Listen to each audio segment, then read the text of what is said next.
Hi everyone, we're kicking off Classics Week here, the internet's busiest music nerd, and it's time for a classic review of the Bone Thugs and Harmony album, East 1999 Eternal. Yes, this is a review of the wonderful breakout 1995 album from Cleveland rap five-piece Bone Thugs and Harmony. Formerly known as Bone Enterprises, Bone Thugs owe a lot of their exposure to a cosign from the one and only Eazy-E, as he was expanding the artistic prospects of his Ruthless Records label post the demise of NWA. And in my opinion, Bone Thugs are handily the most impactful and significant call Eazy-E made in terms of putting anyone on. Now, Bone Thugs may not have the most flawless discography in hip-hop, but there are artists who would rightfully kill to have a record that is half as impactful or as good as East 1999. Its dark, eerie production, its relentless triplet flows, its melodic inflections can all be felt in the current rap paradigm, from ASAP Mob to Suicide Boys and many, many others. Another thing that set Bone Thugs apart were just how well artistically they blended together as a group. Most legendary rap groups and collectives of the 90s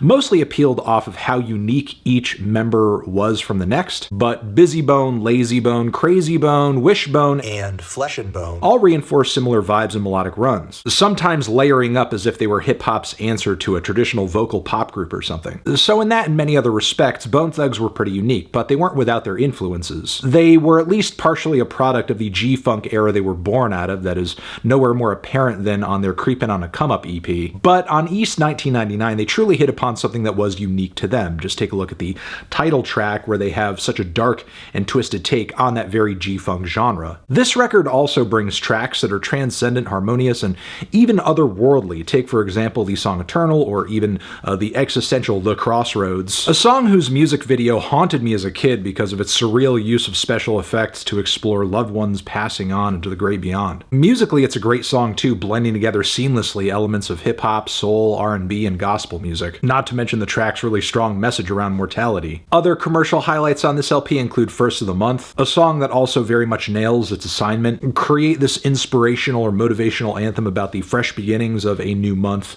a new day, a new check. The feel-good vibes on this one are undeniable, especially with all of that smooth synth work in the production, plus the hypnotizing, entrancing refrains that layer over each other on the chorus. Wake up, wake up, wake up, it's the first of the month. Beyond that, though, East 1999 is a pretty dense record with a 68-minute runtime, but even the deep cuts on this thing hit hard. Crept and We Came wasn't a single, but with one of the catchiest bassline and vocal melody combos in any rap song I've ever heard, it could have easily been. Then tracks like the gritty and murderous Down 71, Die Die Die, or Mr. Bill Collector hit harder than any commercial highlight here. Plus, the production brings an almost horror movie twist to the musical end. Same with the track Land of the Heartless too, but Bone Thugs' collective flows on this one are so dizzying, intense, and fast, they weren't being pointed out specifically. Even some of the relative lowlights on this thing are entertaining. No Shorts, No Losses sonically is a lot drier than many of the other cuts on this LP, but it still brings a good performance to the table. Bud Smokers Only, with these skipping piano and drum loops,